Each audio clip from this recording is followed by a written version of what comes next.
আমরা আশা করেছিলাম লন্ডন বৈঠকের পর প্রফেসর ইউনূস সাহেব, মাননীয় প্রধান উপদেষ্টা, আপনি যথাযথ প্রক্রিয়ায় নির্বাচন কমিশনে ফেব্রুয়ারির প্রথম সপ্তাহে নির্বাচনের প্রস্তুতির জন্য আপনি আপনার মেসেজ ইনস্ট্রাকশন যথাযথ প্রক্রিয়ায় দিবেন।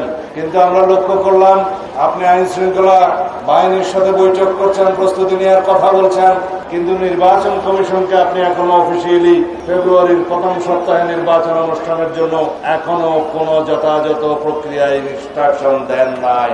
আশা করব এই জাতিকে আশ্বস্ত করবেন, জনগণকে আশ্বস্ত করবেন, অতি শিগগির যথাযথ প্রক্রিয়ায় প্রধান উপদেষ্টার কার্যালয় থেকে সেই মেসেজ আপনি নির্বাচন কমিশনে প্রদান করবেন। আমরা চাই বাংলাদেশে যে নির্বাচন সর্ববিশ্বতে অনুষ্ঠিত হবে এই নিরপেক্ষ সরকারের অধীনে, সেই নির্বাচন যেন পৃথিবীর মধ্যে একটি দৃষ্টান্ত স্থাপন করে। এটা অবাধ ও সুষ্ঠু নিরপেক্ষতায় যেন একটি জ্বলন্ত প্রমাণ হয়, সারা পৃথিবীর কাছে প্রশংসিত হয়, এর স্বচ্ছতা নিয়ে যেন কোনো প্রশ্ন না ওঠে।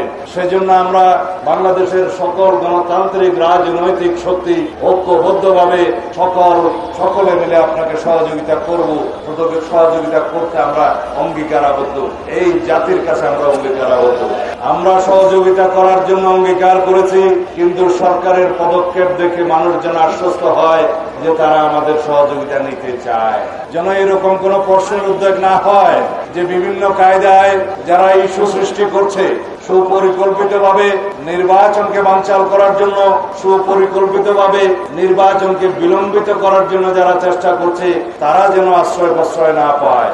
যেন জনগণের মনে কোনো প্রশ্নের উদ্বেগ না হয় যে সরকার একটি নির্দিষ্ট দলকে বোধহয় সুবিধা দেওয়ার জন্য কোনোভাবে চেষ্টা চালাচ্ছে।